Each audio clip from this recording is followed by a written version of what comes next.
This video is sponsored by the cheapest patch cables on Amazon because you've just spent all of your money on an expensive pedal that you absolutely did not need.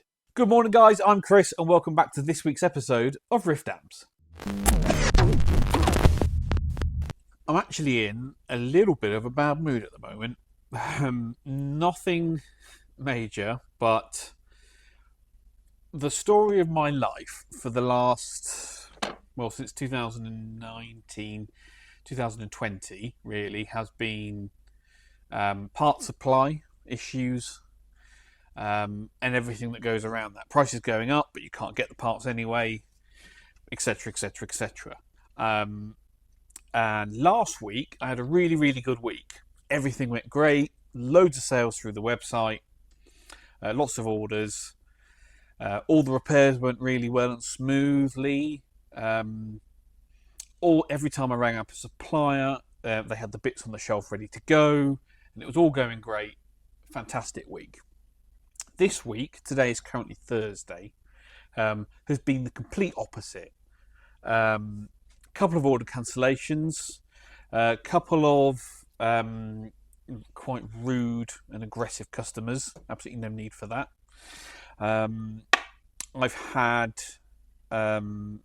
some disappointing delays on bits and pieces that I need to get stuff done. I've got and then I just had an email saying this bit that we told you we had in stock, turns out we don't, and they've gone back ordered with no lead time or estimated delivery date whatsoever. So it's gone from complete high of 1 week of last week to absolute rock bottom this week. It has put me in a bit of a grump. Thankfully, it stopped raining and the sun has come out. So I've actually got, at the moment, in progress, 8 different amplifier builds, and they're all in various stages.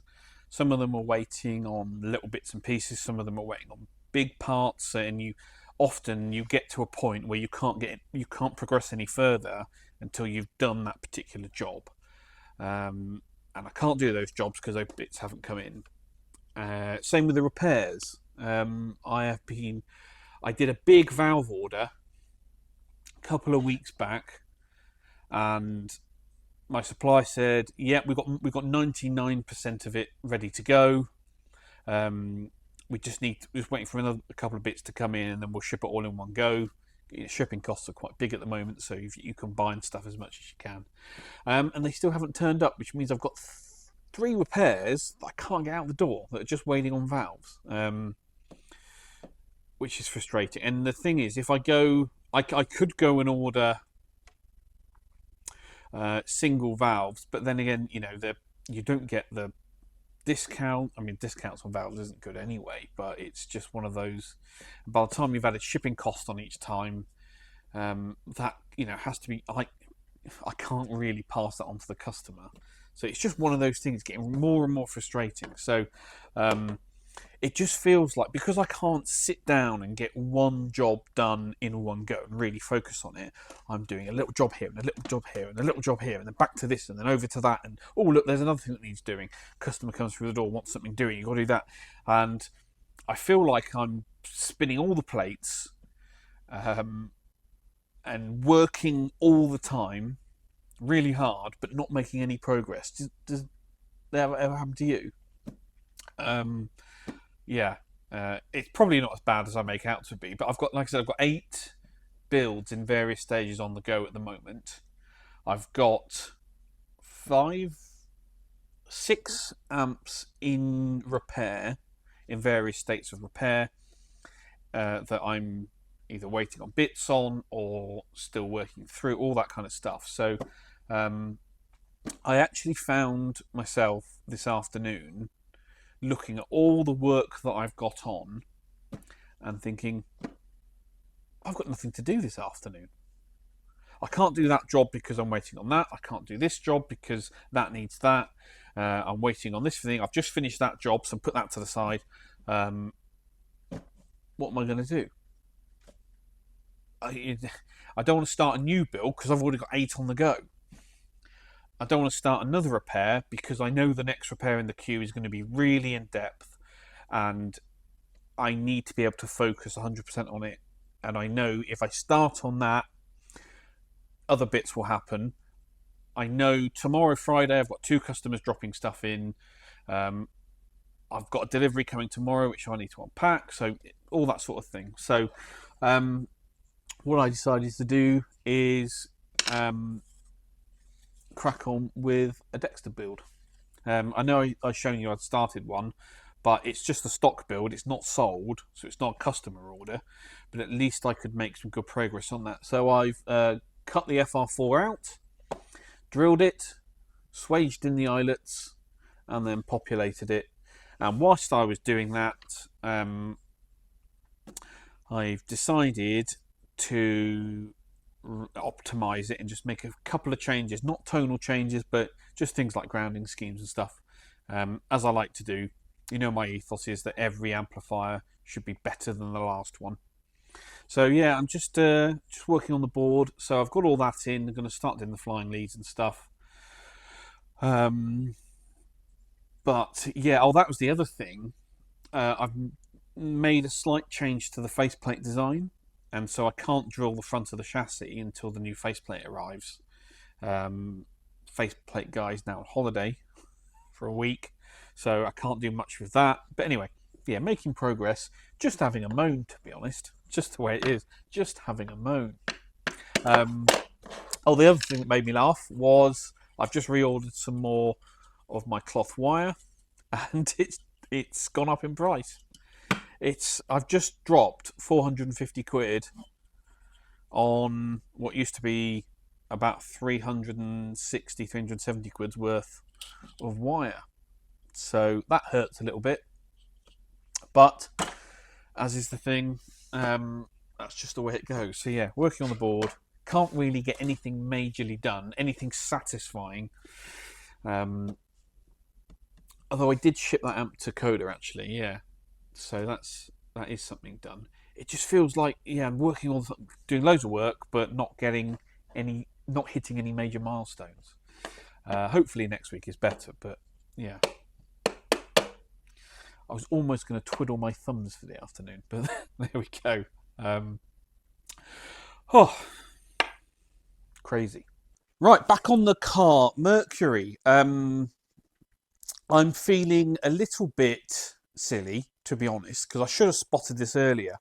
In fact, someone had already told me, and it completely slipped my mind. So, you know, we all make mistakes, but here we are.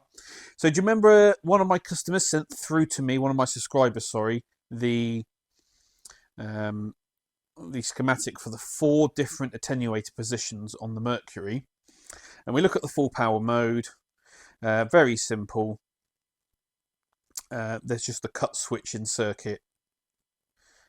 That's all there is. But when we go to the 2 watt, the half watt and the 10th watt mode, you can see it brings in this coil, which is paralleled with this capacitor. Yeah, so you see you've got full power mode here with this capacitor and a cut switch and a resistor to ground that's still there. But now we've got this coil with a capacitor across it. In the half watt mode, it then brings in some extra resistors. And in 1/10 watt mode, it brings in some even more. Okay. Coil. It's got an inductor coil. I knew it had. Someone had told me that. It completely slipped my mind. Where is the inductor coil? Well, you see this hole here, through which you can see it's got the bias pot. Now, around the outside of it, inside that casing, in here, is the inductor coil. You can just see the copper there.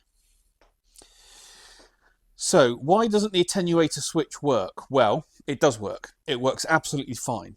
It's a reactant circuit, isn't it? It's an inductor circuit. So when you're driving it on the bench with a single tone, of course it doesn't work. You play guitar through it, which I've just been doing, it works fine. I am such a forgetful sod. Always put your hands up and admit when you've faffed up, but no, it works absolutely fine. It's not an issue at all. Because of the type of attenuator circuit is, that's just what it does. How funny is that? Anyway, we can now put this to one side. We just check the bias on the Carr Mercury. Now, it's a single EL34. It can run other different types. Now, according to Carr, they say you can run an EL34 anywhere between 40 and 52 milliamps cathode current, which is what you measure using the bias points on the rear. And I've currently got it set to 45.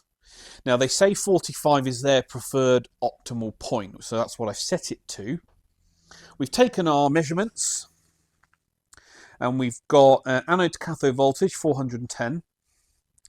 Our cathode current 45 milliamps gives us a anode plus screen dissipation of 18.45 watts, puts us at 73.8%. So, which is probably around 70% for the anode. We could calculate it, but it's a nice, safe thing. At that setting, we get a nice output. What are we looking for? We're looking for around 8 volts, aren't we? Well, that's 8 volts. 8 times 8 divided by 8 gives us 8. So that's 8 watts there, which is what these are rated at. So you don't get quite a clean output at what am I saying? At 8 watts. We go for clean, so symmetrical sine wave will put us at just under 7 volts into 8 ohms, about 6 watts. Just under 6 watts. That's fine, isn't it? Let's fire up the spectrum analyzer. We'll have a look. But yes, what I am going to do though is just going to try a couple of different bias points on this. We'll drop it. Hang on, why is that? Oh yeah, hold on, bear with me.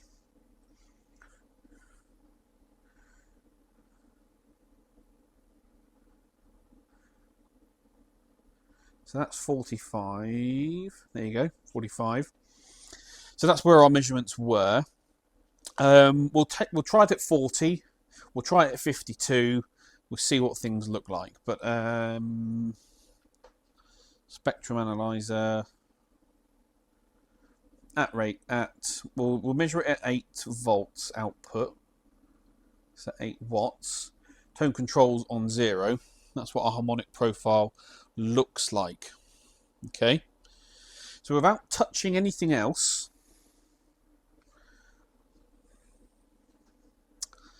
oh no, I can't do this because it's fixed bias.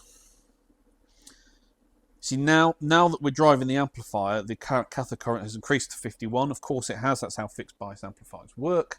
So let's go back to 0. That will go back to 45, and let's decrease it to 40.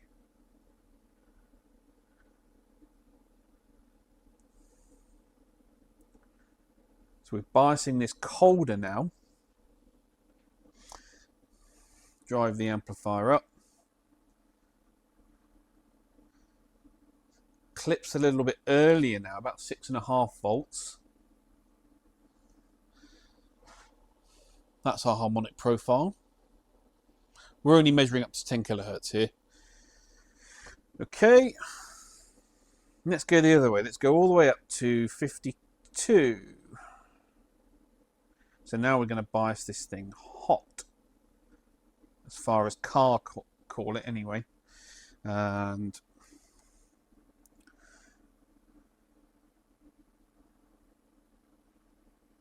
we now got about 7.5 volts output clean. which is around 7 watts. It's not quite symmetrical there, is it? But it's close enough. And that's your harmonic content. So there is a little bit in it. But let's go back to 45.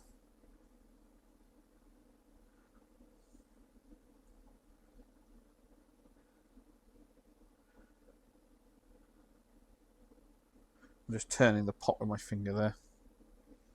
There you go. What valve is in it? It's an old Svetlana Wing C EL34. It's probably got some miles on it now. Back to 45 milliamps. Current consumption at idle 51.6 watts.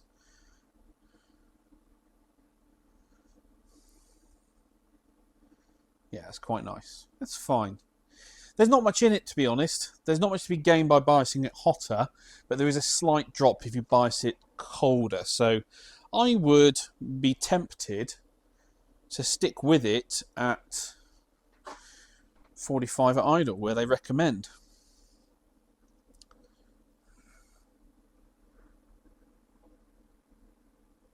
No, other way. What am I doing? There you go. It's quite a sensitive pot.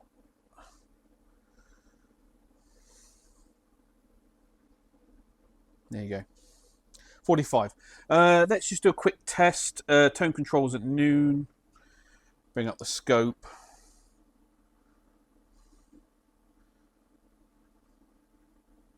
Looks quite nice. Harmonic profile. If I turn down the treble control, you can see these upper frequencies have gone down. I'll turn that back up halfway. There you go. You see they come back up. Bass. Not much change on the bottom end, is there? We boost it. We get a little bit of change. Interesting amp. Interesting amp. Anyway, so what have we learnt? Interesting circuit. All the noises are gone because I've swapped out the sockets. The attenuator circuit works exactly as intended. And it's biased up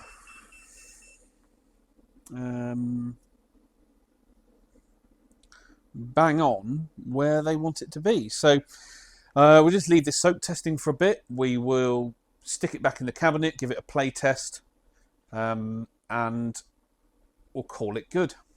So whilst I'm here filling time, working but not getting anything majorly important done, may as well ask another Q&A question that came in since Wednesday's video. Mr. CB says, it may well be beyond the scope of your channel, but it would be very interesting to use the spectrum analyzer to compare the output of a Fender Deluxe Reverb to the Tone Master digital version, or a similar pair of valve and digital amps of the same family. Yes, that would really be interesting. I'll be keen to see how they compare.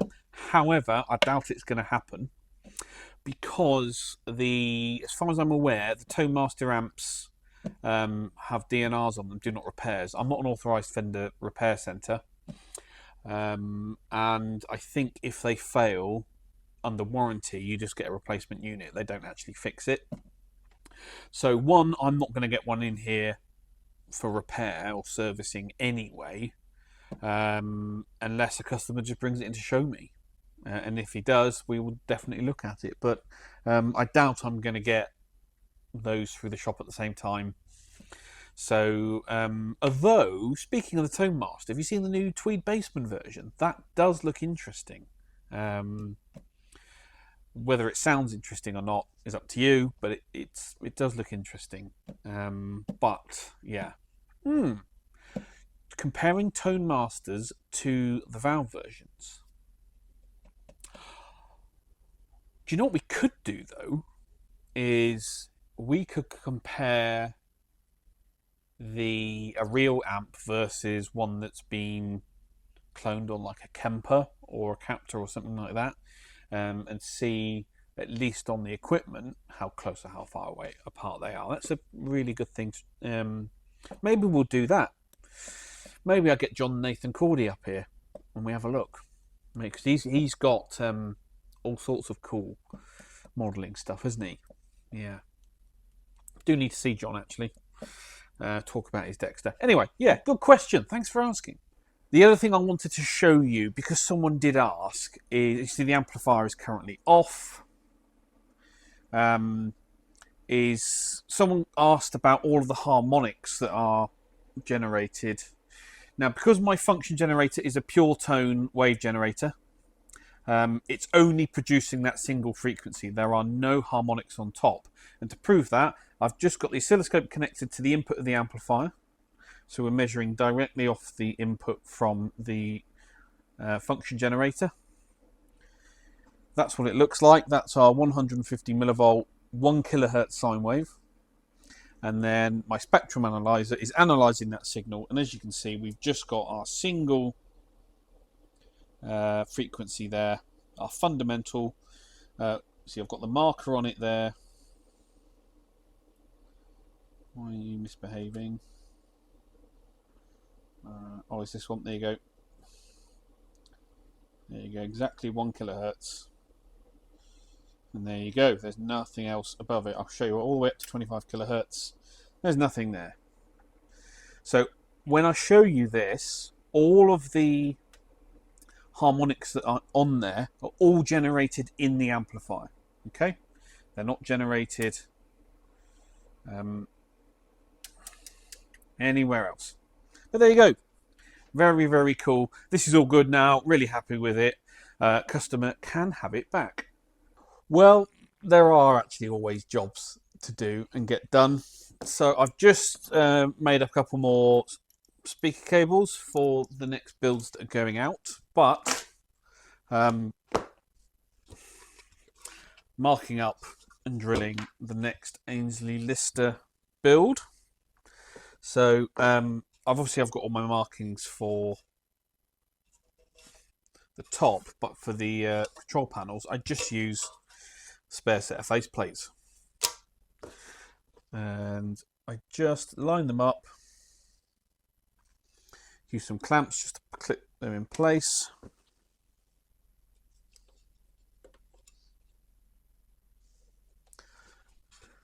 Like so. And then, with a pencil that's not blunt, you can mark on your holes. I've actually got loads of these to do. Oh, so I may as well get them all marked out and starting to get them drilled. But yeah, that's the way it's going this week. Okay, Carr, Mercury on the bench, all back together. I'm going to do your sound sample as promised. Ignore the mic placement. It looks terrible, but actually sounds pretty good. So got a looper running in. Got Danish Pete on the looper. Volume is at noon. Treble and bass at noon. We'll give it a little bit of reverb. And then what I'll do, so the boost is on this setting, which means the tone stack works. And I will sweep through the output and the cut switch so you can hear all what it does. So are we ready?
I think it's number 8 is the one we want.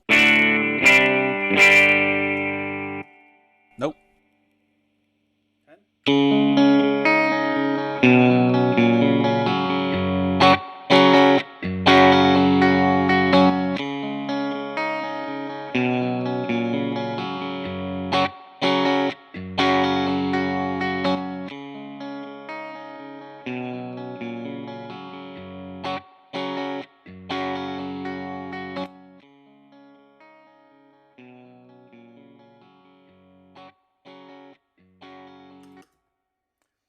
Do you know what? I have to say, the 1/10 of a watt mode is whisper quiet, but actually the amp still retains a lot of its tone and clarity and sweetness. Really, really interesting. With the volume control set at noon and those settings, that's definitely quieter than the sound of your guitar strings will be. So that just gives you an idea. But yeah, really, really interesting. I do like the sound of this amp. But yeah, as you can see, it's fully working. Sounds great. Call it done. Oh, well, I tell you what, I was in a bad mood yesterday, wasn't I? Sorry about that. Reason I kept it all in is that I think it's important to show both the highs and lows of running your own business and what it's like sometimes. I've just had all of my parts deliveries and bits and pieces turn up at the same time. So now I can get on with nearly every single one of my builds and repairs. Just a 24-hour delay. It was funny because I've actually had some stuff stuck in customs for weeks, absolute weeks. And sometimes they just don't give you a reason why it's delayed. It just sits there for every day. You're logging in and checking the tracking, and it hasn't moved, it hasn't moved, it hasn't moved. And you think, oh, this is getting a bit, what's going on? But then it's all come through. So yeah, I've now got everything here to crack on with. So it did make me laugh. If I'd known that, I probably would have booked Thursday off and had some personal time. But there you go. Got loads to do. Let's get on with it. Well, that's it then, guys. Thank you very much for watching once again. Please give this video a thumbs up, comments and questions down below. Subscribe if you haven't already. Hit the notification bell. Join the channel like these guys have, and I will catch you all at the next one.